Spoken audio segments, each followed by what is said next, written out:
Welcome to Luca and Miguel. Enjoy the video. You start by arranging the course and materials. Pick books of similar thickness so handling feels consistent.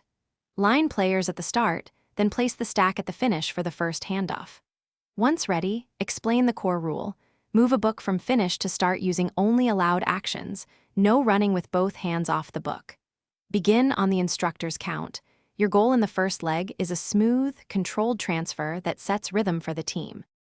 Once the relay is underway, focus on efficient, repeatable motions that reduce errors. Teach the team 1 or 2 handing techniques, slide with the palm under the spine or balance on fingertips, and practice them twice before racing full speed. Make sure players call out a short cadence, count 1, 2, 3, so transfers are predictable. This minimizes dropped books. Keep breathing steady, and if someone struggles, slow the next 2 exchanges to rebuild. As you approach the finish, tighten technique and shorten the cadence so the final handoff is controlled. If rules permit, use both hands for the last transfer to guarantee success. If a book drops, stop immediately, return to the last legal position, and restart on the count. This preserves fairness and reduces frantic mistakes. After you finish, spend 30 seconds debriefing.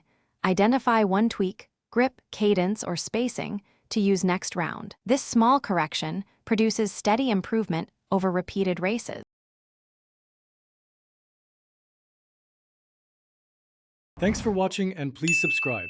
It's the best investment you'll ever make.